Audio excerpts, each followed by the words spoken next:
queremos empezar diciendo que aquí están la foto de los 4 componentes de Borg, pero que esto en absoluto es el equipo Borg. Detrás, mejor dicho, al lado y por encima de nosotros tenemos grandes amigos como el doctor Jiménez, la Universidad Europea, la Universidad de Cataluña, el doctor Nar, en Barcelona el doctor Cambra, en Murcia el doctor Calvo Guirado. Queremos confiar también, y es así, en New York con el doctor Stappert, con una fantástica presentación también que ha hecho hoy, con el doctor Tarnow, e incluso en Japón con doctores del grupo de Ishikawa, doctores del grupo de Makiusa. Estamos muy contentos también porque vamos a tener la oportunidad de presentaros los resultados de los últimos estudios y basados en la presentación de aquello que lo que creemos más importante, que es la estabilidad de los tejidos sobre las rehabilitaciones. Y estamos muy contentos también porque hoy os podemos decir que ya tenemos listo el Centro Borg, donde pondremos en marcha la serie de cursos, donde no solo nuestra intención es la de poner toda la teoría que solemos ir presentando en las ponencias, sino también la práctica, poder ver cómo el doctor Vela maneja los tejidos junto con el doctor Méndez y cómo se maneja también en el sector posterior, poniendo el granito de arena con los implantes pterigoideos injerto sinusal. Sin más dilación, ya, si os parece, vamos a empezar. El tema de hoy, que es la estabilidad de los tejidos, es el más importante, sin duda. Fíjense que durante el día de ayer y hoy lo que estamos hablando, al fin y al cabo, es de que los tejidos se estabilicen. En nuestro caso, que trabajamos con implantes, que se estabilicen sobre la rehabilitación. ¿Qué es lo que sucede realmente? Cuando nosotros vemos esta rehabilitación, lo que queremos obtener al final es un resultado como tiene el doctor Vela. Pero, ¿qué principios tenemos que seguir para conseguir estos resultados? Sabemos que tenemos, en líneas generales, y disminuyendo el número de factores, para simplificarlo, tenemos hueso, tenemos los tejidos blandos y tenemos la propia rehabilitación. ¿Qué papel juega cada una? Cuando estéticamente valoramos las papilas, en las rehabilitaciones unitarias tenemos ayuda de los dientes adyacentes y gracias a la inserción del tejido conectivo sobre los dientes adyacentes podemos disponer de una seguridad o un nivel de papilas más predecible, evidentemente, que entre implantes. Sin embargo, en la cara mediofacial de las rehabilitaciones vemos que en muchas ocasiones se nos escapa el tejido, migra apicalmente. ¿A qué se debe? Se debe que, a diferencia del diente, sobre el implante siempre hemos visto descritas y vemos así las fibras que corren paralelas a la superficie de la rehabilitación y a la superficie del implante y acaban pues difuminándose, pero realmente en algún punto tienen que estabilizarse estas fibras. ¿Qué hay que decir respecto a las fibras, al espacio biológico? Tenemos que pensar que, como ha presentado el doctor Stappert anteriormente, el hueso, cuando nosotros colocamos el implante, tiene una posición respecto a la plataforma que variará cuando nosotros expongamos el implante y lo manipulemos. Y esto sabemos que todo se va a deber a la estabilidad del tejido blando, del tejido conectivo. ¿De qué va a depender esta reabsorción ósea? Va a depender de la contaminación del gap, de las veces que conectemos y desconectemos la prótesis. Las dos cosas van a actuar negativamente, van a hacer que se reabsorba ese hueso. Cuanto mayor contaminación tengamos, mayor reabsorción, mayor número de manipulaciones, mayor reabsorción, hasta un límite. Y positivamente nosotros, ¿cómo podríamos compensar esto? Pues tenemos a todas las casas comerciales lanzando nuevas superficies, intentando detener esta caída de hueso. Podemos intentar jugar con las superficies, pero mirad, podemos jugar también con el macrodiseño del implante. Vamos a ver qué es lo que realmente queremos decir. Analicemos hasta dónde podemos pedir a la superficie que nos ayude en las rehabilitaciones con los implantes. Hay mucha literatura que está muy bien documentado que las superficies rugosas, gracias a la osteogénesis de contacto, a sus propiedades de retención del coágulo y al aumento de la superficie, realmente aumentan el bone implant contact en general. Y no solo aumentan el bone implant contact, sino que aumentan también el first bone implant contact, es decir, el punto más alto entre el hueso y el implante, de manera que nos puede ayudar pues, a mantener más sanos y con mejor estética los tejidos. Pero tenemos un problema, y es que el problema, en cuanto nos acercamos al gap, vemos que las propiedades de las superficies rugosas disminuyen o es prácticamente inexistente. ¿Por qué? Porque el gap ejerce esta influencia sobre el hueso con la contaminación que hace que no sea efectiva la aposición ósea encima de esa superficie, ya que el tejido conectivo no es tampoco capaz de retener su caída. Por lo tanto, ¿qué le podemos pedir a la superficie rugosa? Que aumente el bone implant contact. Y como decía el doctor Jiménez, que además tenga un muy bajo grado de perimplantitis.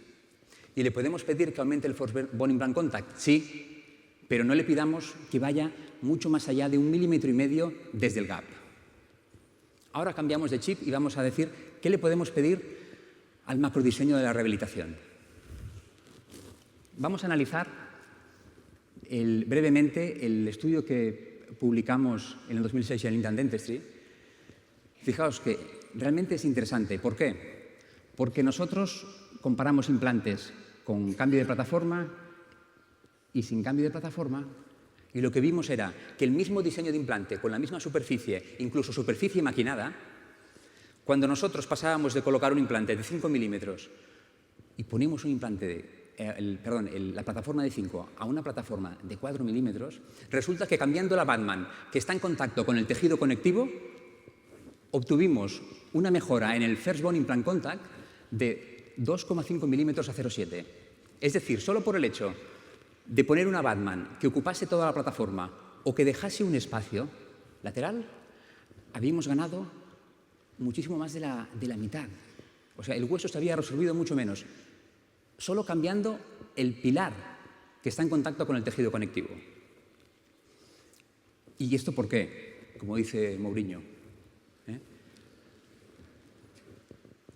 Hay mucha literatura que nos pone de manifiesto que los implantes sin cambio de plataforma, cuando los exponemos a la cavidad oral, en las primeras entre 4 y 6 semanas se produce una resorción ósea, que más o menos es de alrededor de 1,5 milímetros, 2 milímetros. Estamos todos de acuerdo.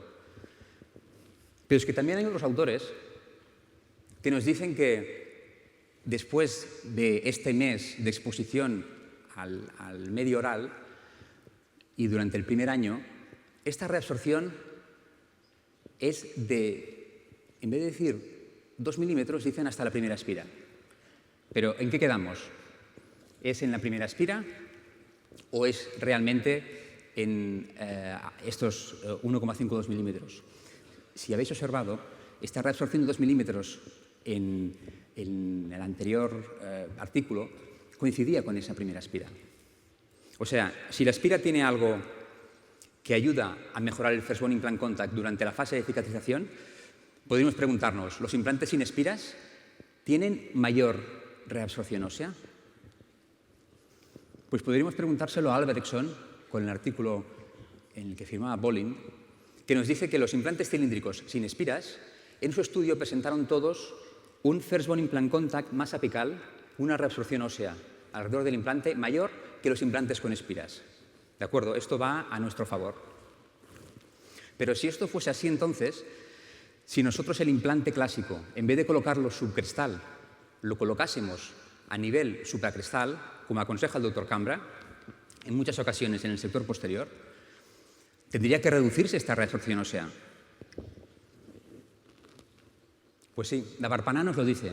Davarpanah en el sector posterior lo que aconseja es colocar el implante ligeramente supracrestal y él afirma que realmente cuando hacemos esto la reabsorción es menor. Claro, lo que pasa es que Davarpanah desplaza el gap hacia arriba junto con la espira. Igual esto es un poco de trampa. ¿Habrá alguien que haya hecho un estudio que realmente mantenga el gap y suba un poco la espira? Seguro que sí. Y un estudio muy simple. Por ejemplo, Caleus lo que comparó fue dos diseños de implante diferentes, era Lifecore versus Novel Biocare, y observó que en los implantes de Lifecore que tenían la primera espira más cerca del gap, resulta que presentaban menor reabsorción. Bueno, ¿vale? Pues eso también va a favor de que la espira tiene algo especial. ¿Y si la espira la cogiésemos entonces y la subiésemos hasta arriba de la plataforma? ¿A quién le podríamos preguntar si esto funcionaría? Pues bueno, podemos ver que Song lo hizo y comprobó que había diferencias estadísticamente significativas cuando nosotros subíamos la espira o la dejábamos a nivel del cuello. Bueno, vamos a simplificarlo. Entonces, si la espira funciona tan bien, ¿por qué no le quitamos el cuello del implante y hacemos un implante solo con espiras? ¿Alguien lo habrá hecho esto? Pues mirad, en el 99, Renoir diseñó un implante experimental con superficie pulida, atención, con superficie pulida, en el que las espiras eran un poco más profundas. Y lo que observó él fue que la reabsorción ósea en ese tipo de implantes era de 0,63. Pasaba entonces la clásica del 1,52 a 0,63. Algo tiene que tener la espira para reducir por ella misma esta reabsorción ósea.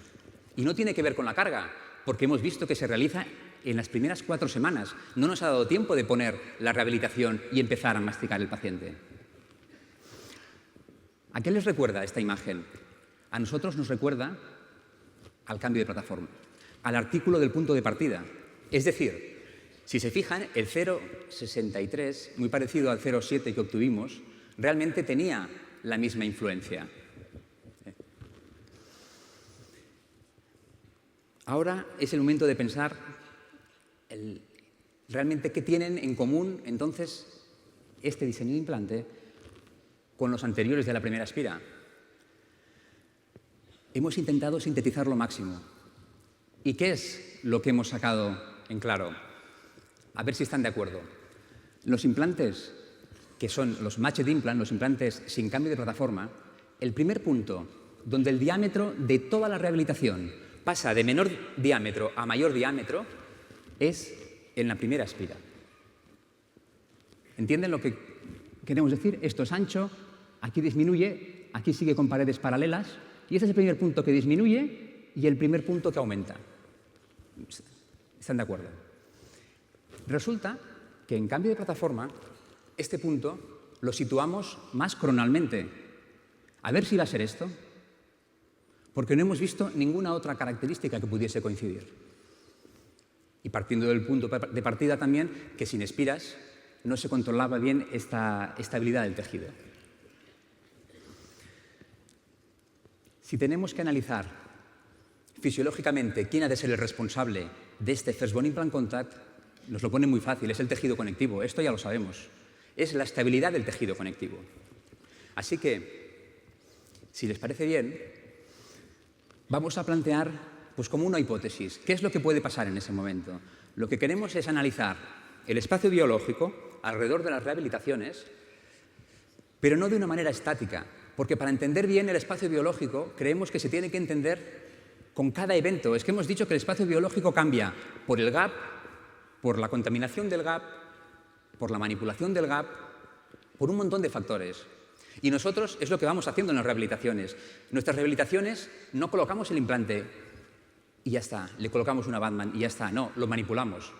Por lo tanto, creemos que es necesario realmente analizar la influencia de cada uno para saber bien hasta dónde puede influir este macrodiseño.